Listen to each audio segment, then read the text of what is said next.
Every year, the Tour de France attracts thousands of spectators along its course and over 1 billion viewers and listeners in 190 countries. A Barcelona-Madrid Clásico gathers 400 million fans across the globe. America's football final, the Super Bowl, surpasses all ratings with 110 million viewers. Sport has become television's #1 show. But does the world really know what goes on beyond their screens? How does the sports industry treat athletes throughout and after their careers?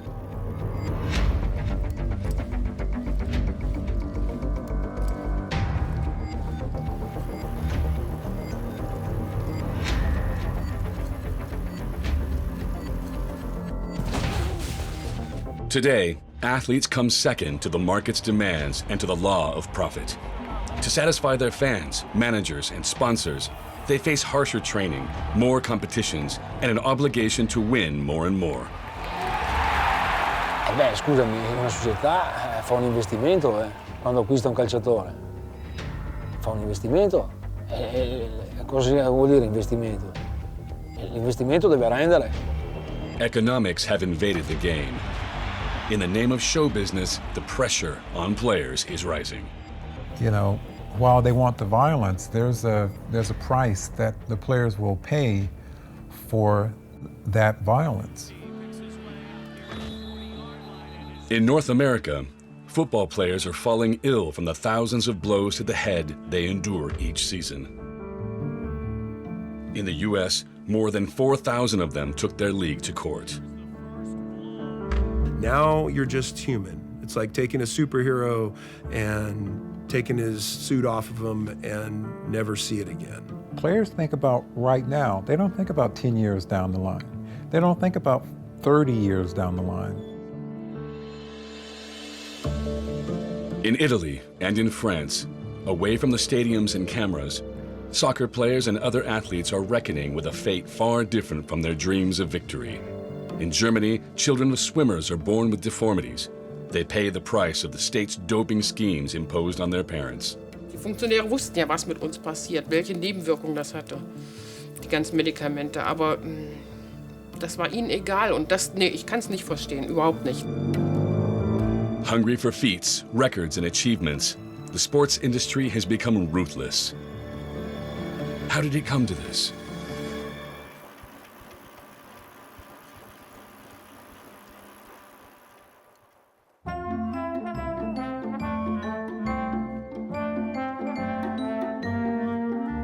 The time when sport embodied the spirit of play has long gone.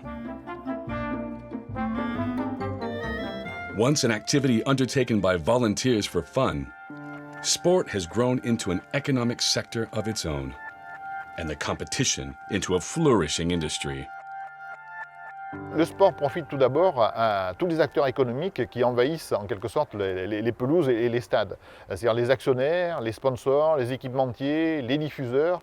Ce sont eux qui créent une espèce de chaîne solidaire, d'ailleurs d'intérêt économique, pour lesquels il y a une attente de retour sur investissement. Sports are now a major economic force. 700 billion euros in global revenue, 3% of the world's trade.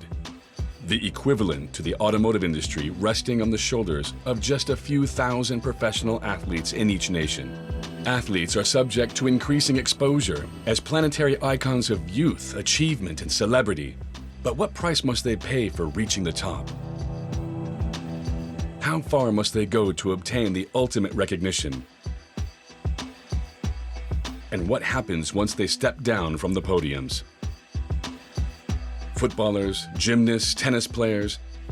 Today they have enough perspective to describe the system and its consequences on their lives and health. This story begins the day their careers end.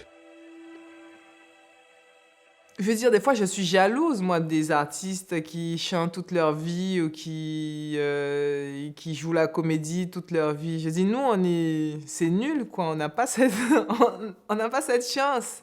On est obligé, à un moment donné, d'arrêter de vivre notre passion parce qu'on vieillit. Quand tu joues contre des gamins qui ont 20, 21 ans, que toi, tu as 34, 35 ans, que ton expérience, elle parle pour toi, mais que tu t'aperçois qu'ils sautent plus haut, ils courent plus vite, ils sont plus forts, ils te font aucun cadeau. Puis surtout, tu n'arrives pas à trouver la parade. Là, tu te dis, il faut que ça se termine très vite.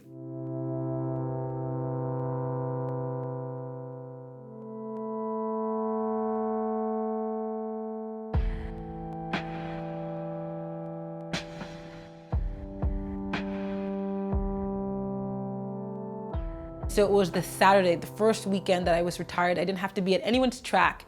And it was pissing wet and rain and cold outside. And I was so content and happy with myself that I don't have to get dressed and go out and be in that. And no one's making me, no one's forcing me, no one's expecting me. And that was honestly euphoria. The very first thing I did is have a dessert. Something called a jam roly-poly, which is made with so many vile ingredients that it's untrue. But I was pining for this thing from I was like 16, and it tasted disgusting.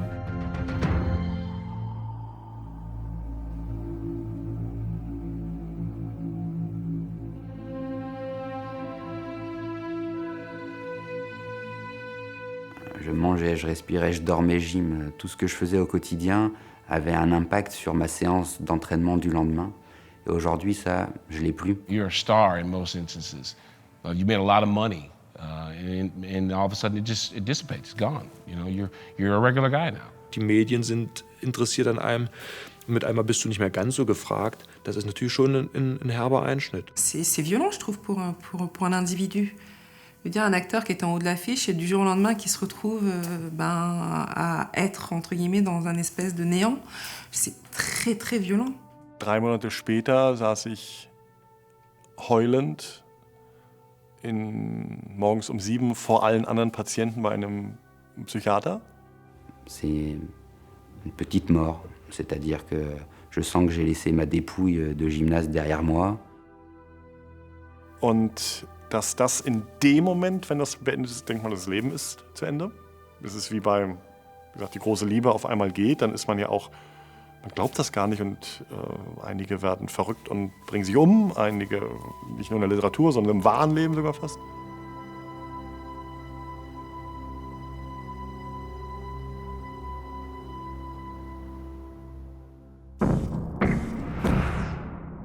La mort de Pierre Quinon, il fut le premier champion olympique français de saut à la perche. C'était aux Jeux olympiques de Los Angeles en 1984. Il avait pris sa retraite sportive 6 ans plus tard. Il a mis fin à ses jours hier. Il avait 49 ans. Un grand champion de cyclisme s'est suicidé aujourd'hui, Luis Ocaña, Luis le Castillan, le Fier, Luis le Battant, vainqueur du Tour en 73. Les funérailles du joueur de hockey Wade Billack ont eu lieu à Nashville, au Tennessee, là où il a terminé sa carrière. Athletes are no strangers to tragic fates.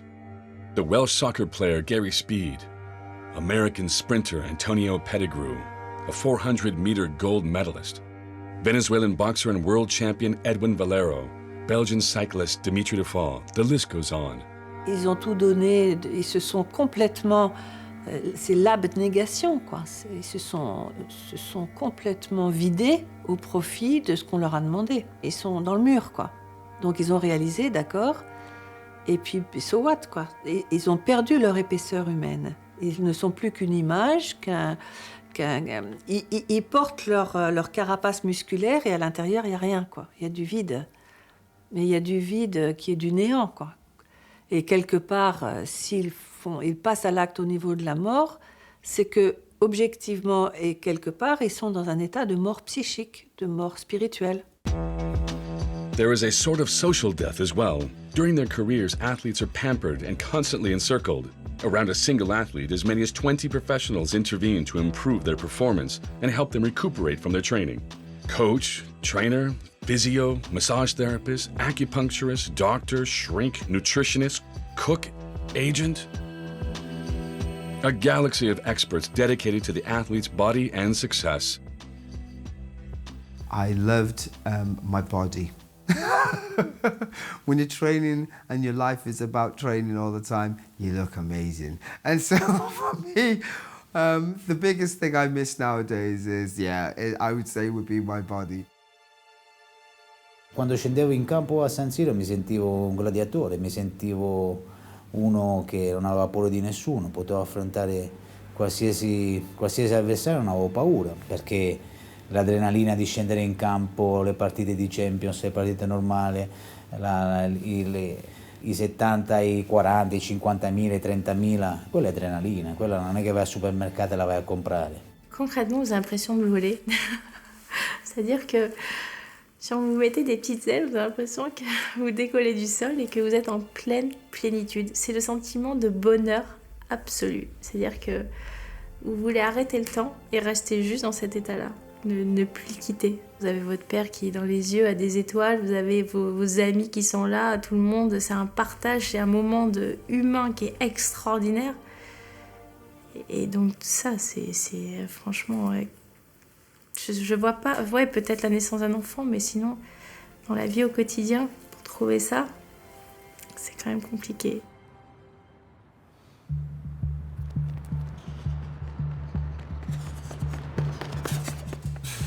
What is the price to pay for this victory? Thousands of hours of training and constant sacrifices and abstinence. Yet how few will actually know victory or attain success? To finish your career, either just short of the medals, or because of injury, or even beaten by a doped rival, it all leaves a bitter taste. De toute façon, devant moi, au bilan, il y a eu pendant longtemps, il y a eu Griffith, Joyner, qui est décédé à 38 ans. Bon, on imagine bien que ses performances n'étaient pas claires. Et puis, il y a eu aussi Marion Jones, qui, au bout du compte, a été prise pour dopage. Je crois que c'est la chose qui est la plus sombre pour moi de ma carrière. Qu'il y ait eu ces athlètes qui, pour moi, ont triché et qui n'ont jamais été rayés des tablettes, quoi. I have been beaten by people who were taking drugs and then later got caught, whether it be that year or the following season. I've lost medals, I've lost money. I guess part of my injuries are due to the fact that I was training to try and beat people that were taking drugs. But, you know, what can you do? Athletes who dope often do so with the complicity of team doctors. In Italy, doped athletes run the risk of prison sentences, as do those who supply them and inject their chemicals. A former member of the Italian Anti-Doping Commission, Dario D'Ottavio, was part of a random inspection where 86 cyclists and doctors were arrested, investigated, and for some, sentenced to jail for 6 months. That was in 2001 on the Giro d'Italia. There, they found hundreds of different medications in the caravan's trunks. Ho capito veramente che cos'era il doping. Ho avuto l'occasione di vedere che c'era addirittura al seguito del Giro d'Italia una farmacia viaggiante. Farmaci consentiti e farmaci vietati. Ma non avrei mai pensato o ipotizzato che per poter fare un certo tipo di prestazioni si dovesse far ricorso ad una medicalizzazione così spinta. The raid loosened the grip that medicine had gained on the cyclists' bodies and performances, a biochemistry that had become essential to withstand the superhuman cadences of competition schedules. Chi è il vero campione? Il vero campione è l'atleta, oppure il vero campione è lo staff medico, clinico, eccetera, che costruisce il nostro atleta. La medaglia a chi la diamo? La diamo all'atleta? La diamo allo staff medico? La diamo a tutte e due? Facciamo 2 podi? È avvilente, è avvilente.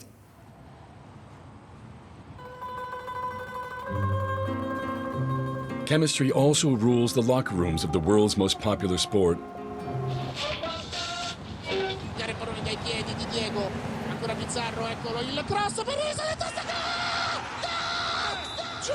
A number of former soccer players suffer from cancers linked to the substances they ingested throughout their careers. This trend was revealed by Attorney General Raffaele Guarinello. In 1998, this occupational health specialist investigated the soccer world after the discovery of 281 types of medication used by the Juventus FC of Turin came to light. With the help of Panini albums, he contacted some 24,000 retired first and second division players. and discovered that 600 among them were sick and that dozens had died of suspicious causes.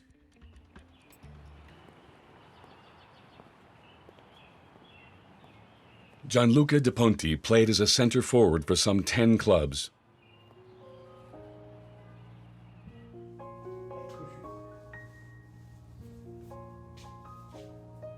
Until 1986, soccer had given him his greatest joys.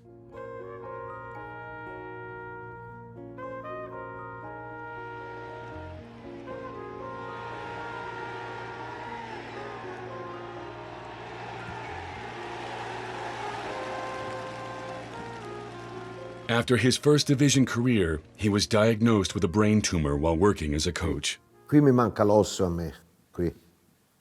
Sì, ora io ho la paresi, ho la gamba sinistra, il campo visivo.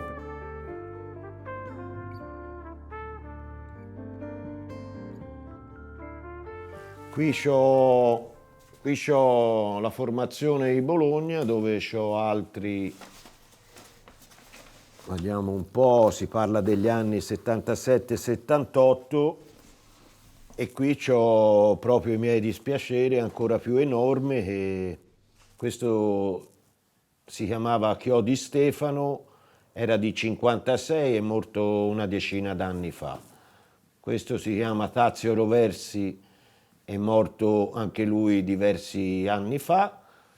Questo è Fiorini, era quello più giovane, era di 59 e anche lui è morto in mala e pancra. Ma guardi, questo qui si chiama Giorgio Mariani, è morto da un anno a questa parte. E qui c'è Beatrice, è morto diversi anni fa. Poi c'è Rognoni, è morto di tumore. Ah, aspetta, mi dimenticavo, questo è Macchi, è morto anche lui, era il nipote di Chiarugi.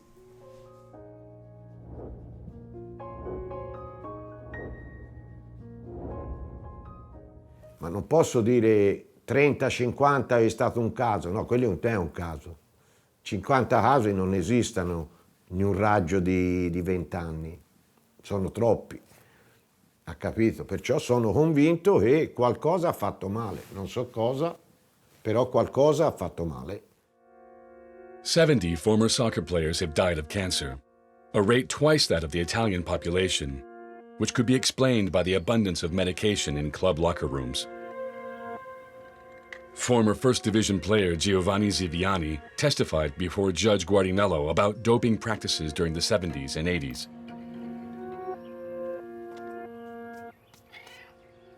Questa è la famosa squadra che è arrivata seconda in Serie A, che è il Vicenza. Diciamo che il più famoso di tutti, fra virgolette, il più famoso è Paolo Rossi. Ma poi c'è tutti gli altri, tutti bravissimi, Giussi Farina, e io sono qua. Avevo 19 anni qua. According to him, intravenous injections were common before matches. Mi ricordo c'erano delle fiale bianche con scritto niente, dove facevano dei cocktail, dei farmaci, e l'effetto era quasi immediato. A me è capitato di giocare con una frattura, cioè per dire, a me è capitato con una distorsione al collaterale interno.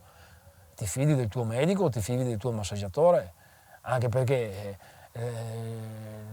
cioè quando una persona normale per guarire di una distrazione muscolare ci mette 3 settimane e tu ci metti 3 giorni o 4 giorni o 5 giorni, hai fiducia di queste persone e poi non sei in grado ancora di capire se lo fanno per il tuo bene o se lo fanno per il loro bene, cioè non sei in grado ancora di capire.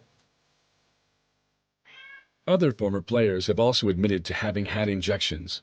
At AS Saint-Étienne in the 70s, at Olympique de Marseille in the 90s, and in the 1986 German World Cup team. Yet it only seems to have triggered as many cancers and vascular diseases in the Italians. However, the federal investigation could not uncover the contents of those vials.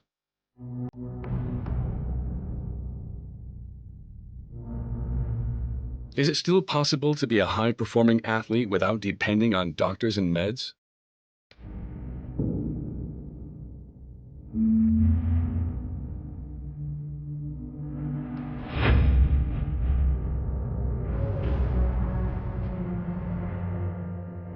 I took a lot of anti-inflammatories, more than the body should have, and I have an ulcer now and problems with stomach and all sorts of stuff because of the amount of anti-inflammatories that I took. On a souvent cette conception que les athlètes sont en santé et sont équilibrés.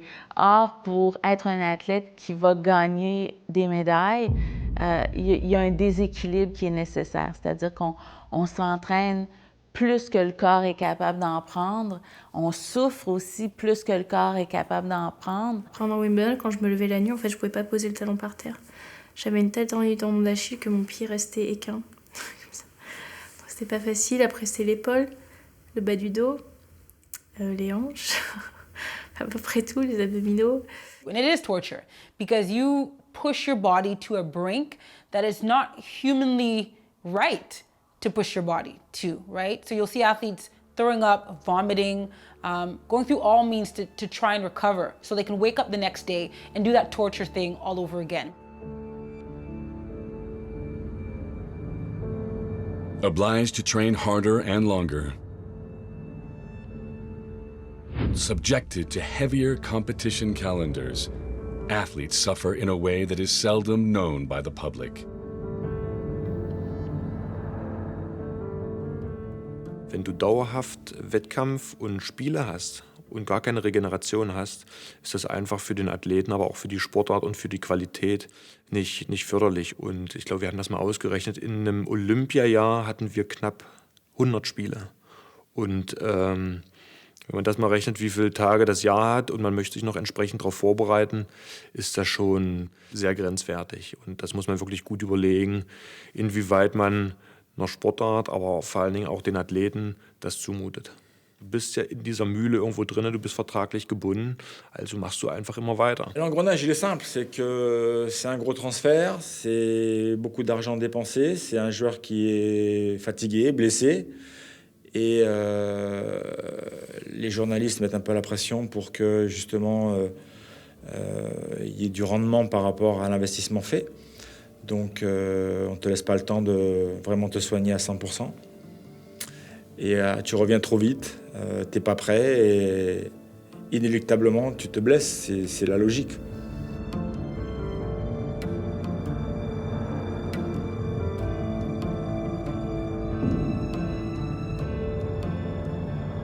Encore une fois, la récompense est telle au bout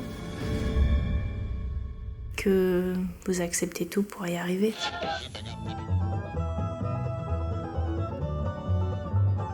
In North America, the after effects of sports careers have become a matter of public health. Fields it at the 48, and White barely. Has just made a 60-yard field goal. Vince Young takes her to the house because he's the showstopper.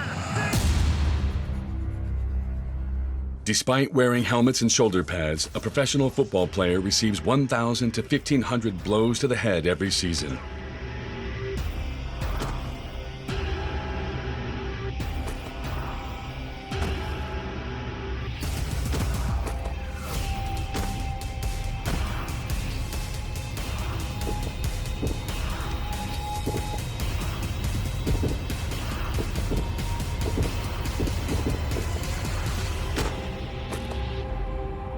These impacts often induce concussions. Une commotion, c'est un coup sur la tête ou alors une onde de choc qui est propagée par exemple du thorax à la tête, si on a pris un grand coup sur le thorax, lors d'un plaquage par exemple, dans le football américain ou dans le rugby. Et à ce moment-là, le cerveau est projeté derrière en avant, et c'est ce déplacement du cerveau qui peut être responsable d'une commotion qui va se caractériser par des troubles neurologiques. These neurological disorders can manifest themselves as problems with vision, vertigo, or memory loss, all of which can worsen after retirement. In the long run, athletes run a higher risk of contracting Alzheimer's, dementia, or Parkinson's disease. Si on joue avec un cerveau fragilisé, on risque de le payer très cher plus tard. Until 2009, the National Football League denied the long-term seriousness of these continual impacts. Yet these brain traumas have been the source of many severe depressions and even suicides.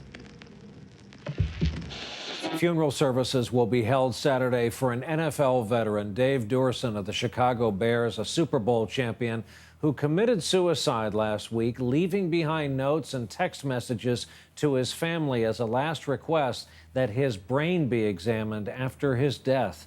Dorson suspected he suffered from brain damage from his football years.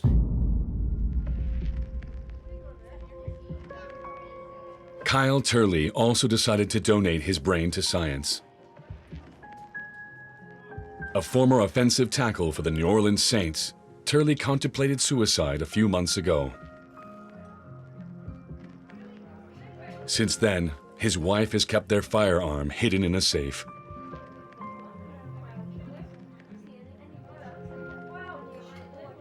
You can tell when it's not a good day.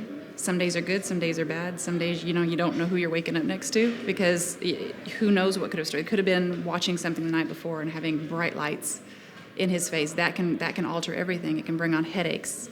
Before he got on his medicine, it could bring on vertigo, which was, that's something we always had to be careful of. Today, Kyle Turley accuses team doctors of playing the manager's interests against those of the players. We weren't told what was happening and that we needed to rest. I mean, I was knocked unconscious. They had to wake me up off the field with multiple ammonia caps before I popped up. And then, they released me to my wife after I had no idea where I was. And I lost probably about a good 8 to 10 hours of my life. I don't remember any of it. And my wife, was terrified, and they just gave me to her. And luckily, we ran into a friend on the other team in the locker room or in the stadium, and he told me to go to have somebody take me to the hospital. Only after he left the field in 2007 did he establish the link between his ailing health and his former job. After my career was over, it was really bad, and then put me in the hospital a couple times. I had some seizures and some other things, and then finally the discussion started to come up with, non-football doctors that, how many head injuries have you had? Now I talk to a lot of my teammates, and we talk about these stories, and they're like, I've had that happen too. I've had that happen too. And yeah, it's a common story now when I have the opportunity to reconnect with teammates. But, when we played, we weren't told, they knew, which was why they got the lawsuit against them and all that.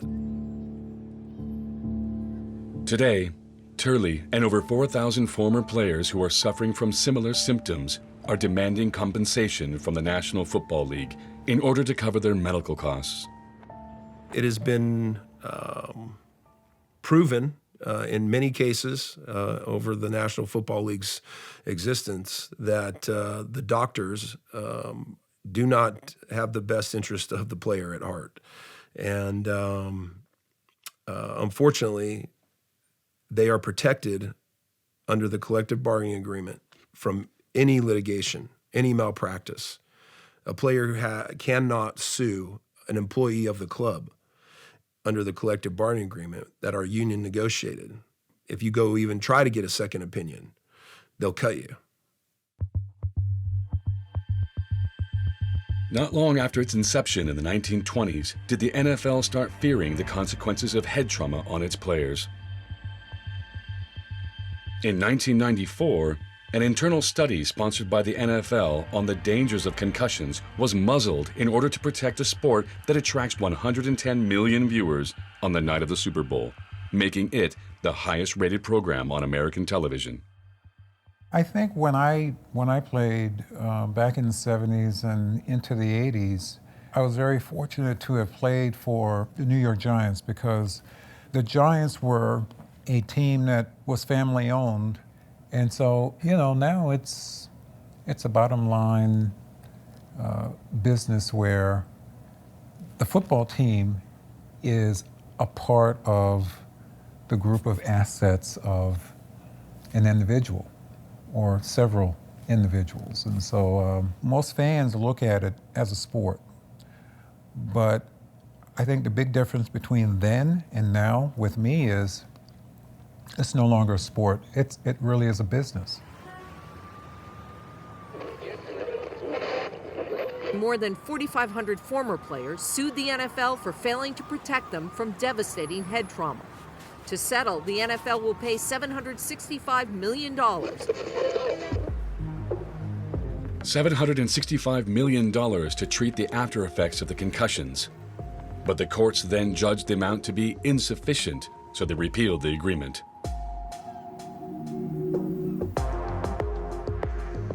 Scientists have indeed found a link between concussions and depression, making the number of plaintiffs very likely to multiply.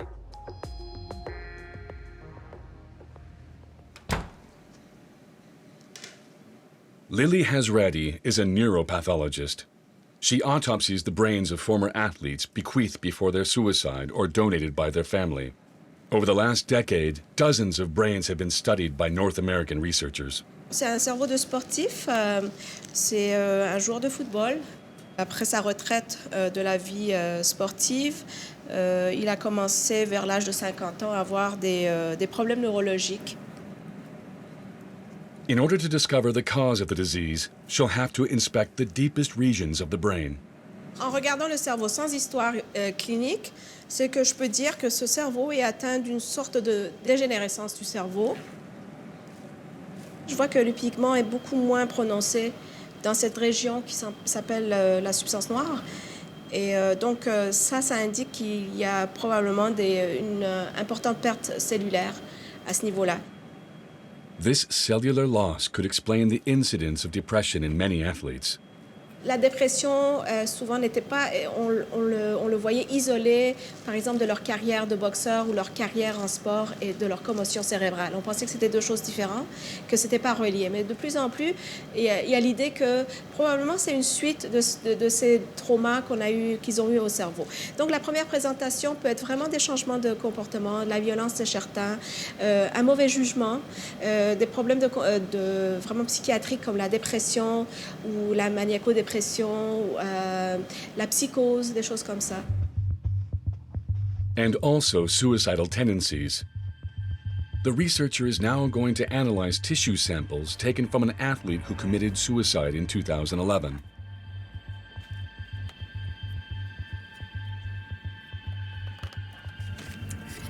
Cette fois, c'est une personne plus jeune, 32 ans, cette fois-ci joueur de hockey. C'était un bagarreur, et donc vraiment il s'engageait à faire beaucoup de bagarres, beaucoup de points, et il en recevait aussi. Et il est mort par suicide. 3 hockey players were found dead in less than 6 months. Derek Bugard, Rick Rypien, Wade Belak. What they had in common, they all held the fighter's position. It's hockey's most violent job, one where players receive many blows to the head.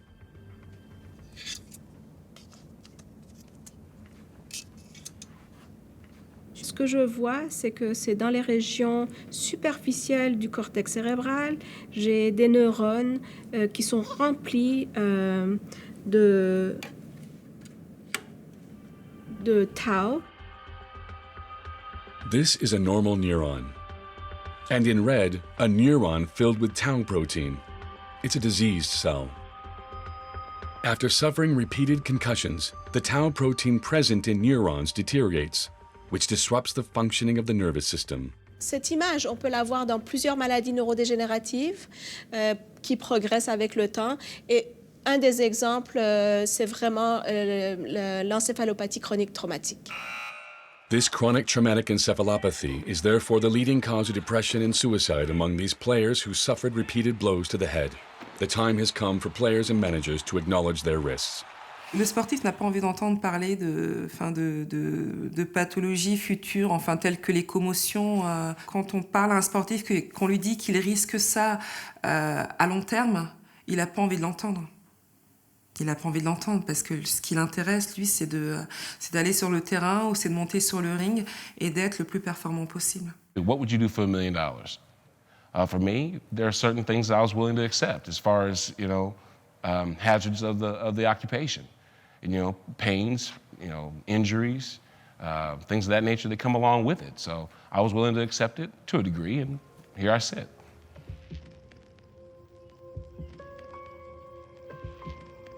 In Italy, soccer is also afflicted by a neurodegenerative disease.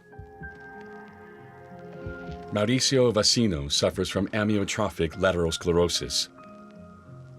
ALS is an incurable disease. Once an up-and-coming player from Milan, he's been slowly losing control of his limbs over the last 20 years.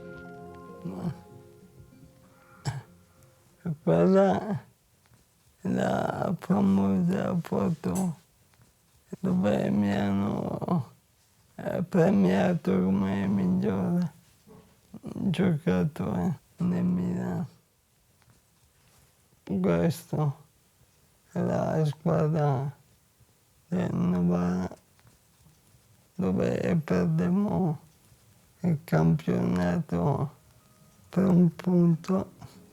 The former midfielder had once hoped to emulate the career of his idol, Platini, whom he'd met long ago during a friendly.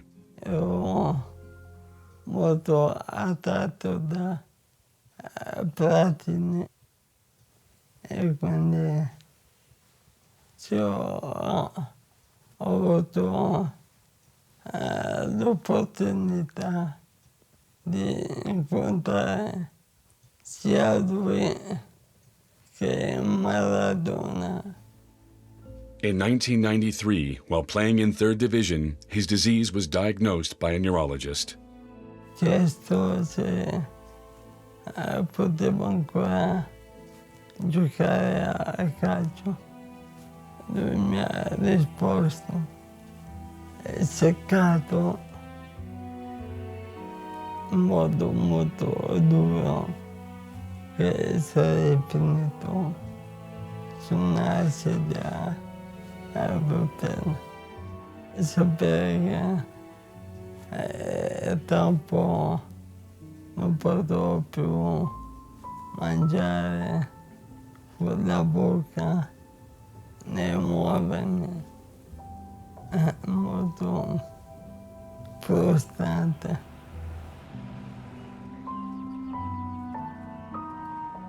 Italian soccer players contract this disease at 10 times the rate of the average Italian population. For this, there is a scientific explanation. Ci sono degli studi anche recenti fatti al Mario Negri in cui effettivamente i microtraumi ripetuti sulla colonna cervicale si ripetono spesso come causa scatenante della malattia, sono spesso trovati correlati. In soccer, these micro impacts may come from headers, and the abuse of medications could be an aggravating factor.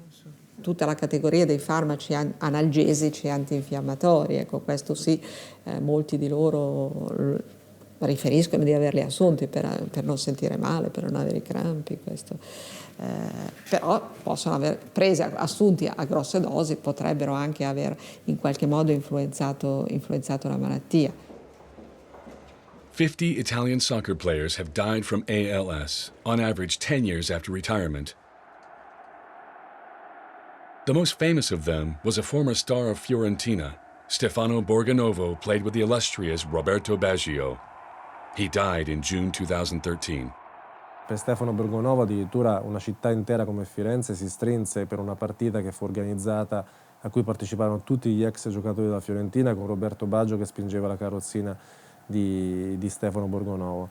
Quindi io credo che l'affezione rimane e anzi nel vedere il proprio eroe, il proprio piccolo eroe domenicale che è a terra, che è sconfitto dalla malattia, si crea ancora di più uno stato di affetto veramente amorevole. Penso che il pubblico comunque accetti tutto questo perché vuole vedere uno spettacolo frequente, quindi vuole vedere 3 partite alla settimana e vuole assolutamente vedere un tipo di calcio che sia adeguato a quelli che sono i ritmi della società, quindi un calcio molto veloce. Esiste una generazione che credo che siano delle vittime inconsapevoli, che però sono state anche pilotate o comunque usate spesso un po' come cavie da certe società. Non tutte, ma alcune società le hanno usate come cavie. There are, in fact, multiple generations of victims, athletes and sometimes their children.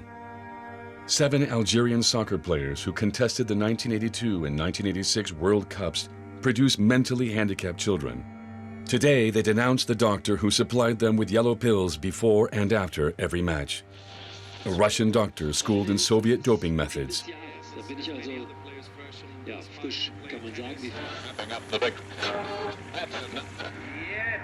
In the former German Democratic Republic, female athletes doped by the state are today 32 times more likely to miscarry than the average woman. 1 in 15 children born to them are mentally handicapped, and 10% were born with some deformity.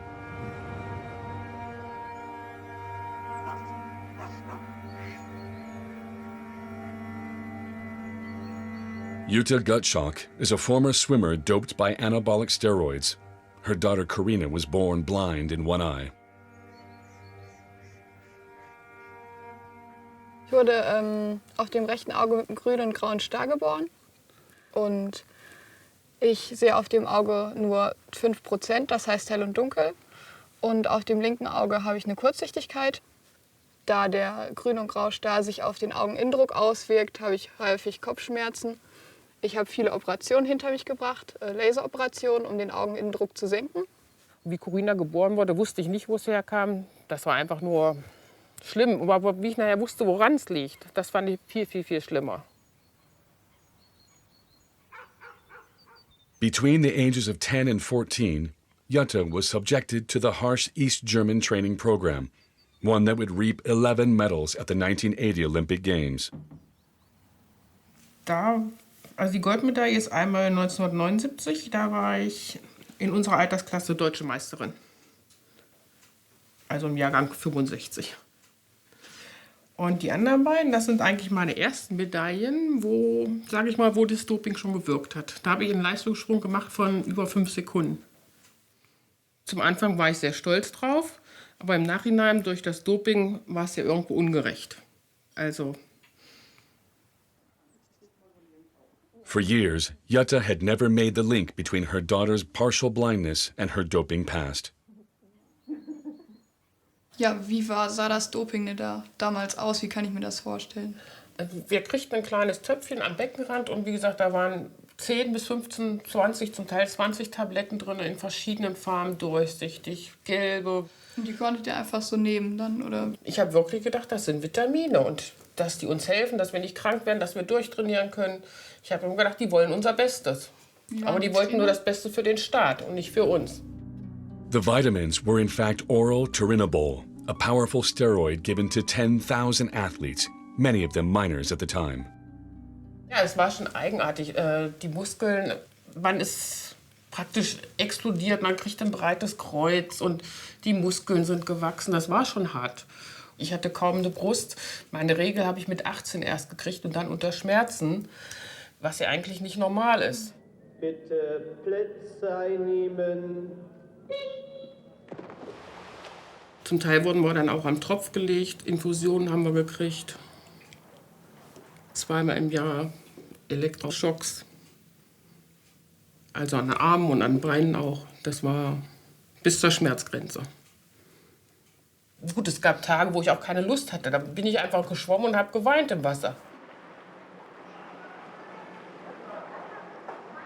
Dass es eben ein Diktatursystem war, das einem ziemlich harte Erfahrung organisiert hat. Und unser Trainer war absoluter Vollalkoholiker.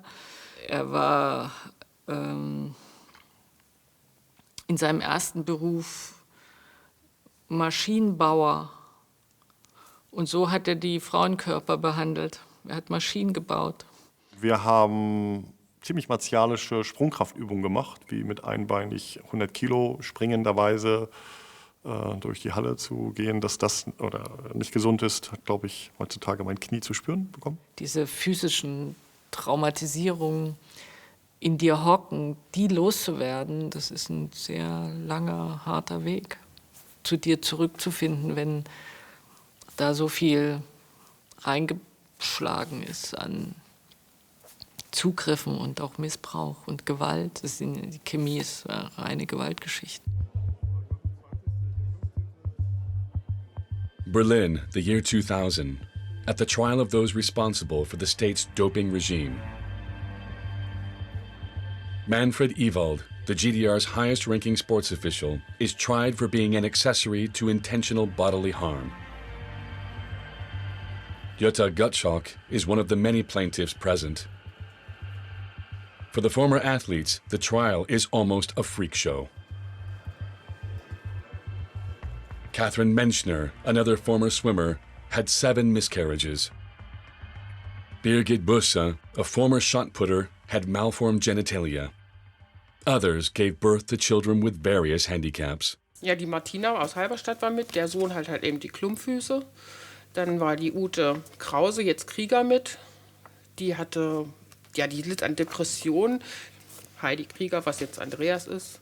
Bei der Heidi halt eben von der Frau zum Mann, die hat sich richtig umoperieren lassen. Heidi Krieger is this woman, once a shot put gold medalist at the 1986 European Championships. Massive doses of anabolic steroids and hormones left her with masculine traits. Here he is during the trial, after having undergone several operations to complete his gender transformation. Wie viel haben die eigentlich gekriegt? Wie lange? 22 Monate, der Manfred Ewald. Gefängnis, oder? Auf Bewährung. Ach so, auf Bewährung. natürlich. Ja.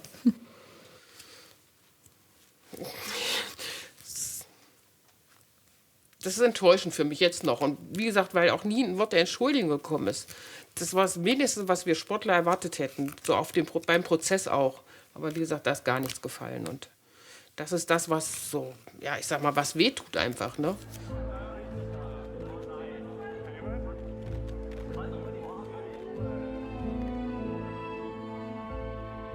Ich würde ihnen erstmal starke Vorwürfe machen, dass sie Kindern so etwas angetan haben. Weil in meinen Augen, das sind Schutzbefohlene und das geht gar nicht. Also das Vertrauen von Kindern so dermaßen auszunutzen, deren Gesundheit zu schädigen bis in die Zukunft und das ohne deren Wissen und das ohne das Wissen der Eltern, das ist unverantwortlich. Was in einem Menschen vorgeht, dass man so kalt und abgestumpft sein kann, dass man im Grunde Kinder und sportliche Kinder dann zu Marionetten des Staates macht.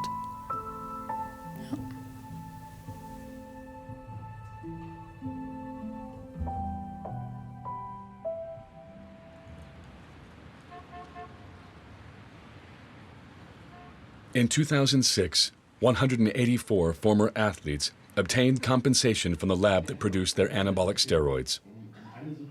Among them was the former shot putter Heidi Krieger, now Andreas Krieger. Andreas has since given back his gold medal, but his record still stands in the track and field's record books. Today, he denounces the mindset of sports bodies who have yet to annul records obtained with the aid of doping. Was das Publikum nicht sieht, ist, dass es Eintrittsgeld für eine Show bezahlt, wo sie auch noch betrogen werden. Weil die Leistungen, die dort sind, in den Hochleistungsebenen nicht sauber sein können. Und ihr beklatscht diese Helden. Wer lässt sich hier mehr betrügen? Wer betrügt mehr, der Sportler, oder lasst ihr euch mehr betrügen?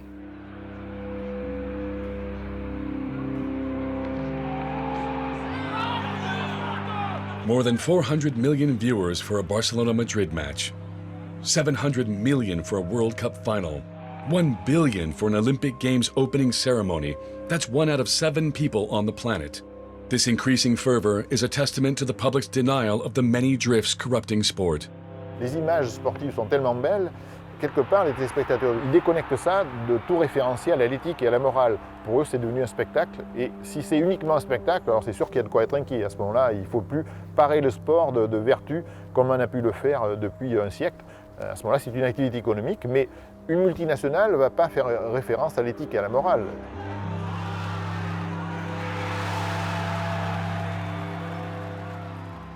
The game will always be around, whether I want it to be or not. The game is going to be around because there are people who want their football, and they don't want their football to be changed in any way, shape, or form.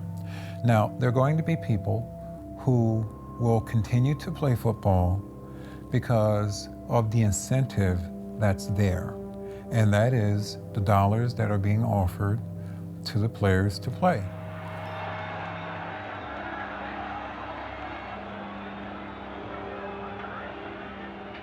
Qu'est-ce qui a changé aujourd'hui? Les joueurs. Les joueurs ont changé aujourd'hui. Je pense qu'ils font un boulot.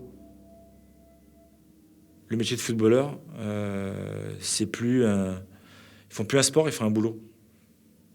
C'est-à-dire qu'ils sont là pour gagner de l'argent, ils ne sont pas là pour gagner des titres. Et ça, c'est triste de parler comme ça. Il faut vous dire, moi, j'en suis malade. J'en suis malade. To achieve success, to earn money. The incentive has become so great that players stand willing to play with their health as their salaries vary with the level of success or failure. If you're making $20 million a year, you know, you're expected to perform at a $20 million a year level. When you put a seven-figure behind someone's name, all of a sudden that's relevant.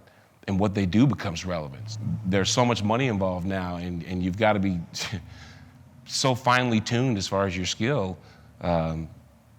There's really little room for error, because if you continue to err, there's somebody out there that can replace you. Sometimes, like I said, there's a balance where you question, okay, how much is this race worth? Should I take a chance? And you weigh it that way. So if a race is not worth a lot of money, you don't chance it. But if it's a huge bonus or a huge incentive, yeah, it makes you think twice on, okay, maybe my Achilles is not going to be ready for another week, but the race is tomorrow and it's $50,000, it's worth a gamble. You know what I mean? So if you win medals, you get a certain amount of money. If you break records, you get a certain amount of money. If you are maimed or injured, they can take that money away from you. If you don't have a certain ranking in the world, they can cut your paycheck a certain amount. Donc arrivée de capitaux, attente de retour sur investissement, obligation de performance. C'est la nouvelle équation du sport business de ce début du XXIe siècle. Il y a une pression terrible. Celui qui ne joue plus le jeu, autrement dit en termes de productivité, de compétitivité, il est exclu forcément. Et les passionnés de sport vont s'intéresser uniquement aux leaders de la discipline. Et du coup, un écart de 0,5% de talent mesuré par la distance, par le temps, va être amplifié en termes de revenus par des différences considérables. Il va y avoir 50 ou 100% de différence de revenus entre le premier et le deuxième, alors que pourtant leur talent est pratiquement voisin. Et c'est très spectaculaire, mais c'est comme ça, c'est le règne de l'image. An image that today attracts brands that couldn't be further away from the ideals of sport and makes it, season after season, shed its values.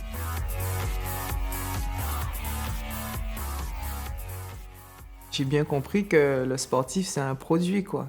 On nous vend, on nous utilise, on se développe dans notre activité, et après, il y a le déclin, donc forcément, ça va avec. Vous n'êtes plus utilisé de la même façon, et puis jusqu'à ce qu'on vous dise merci, c'est fini. Voilà, c'est comme ça.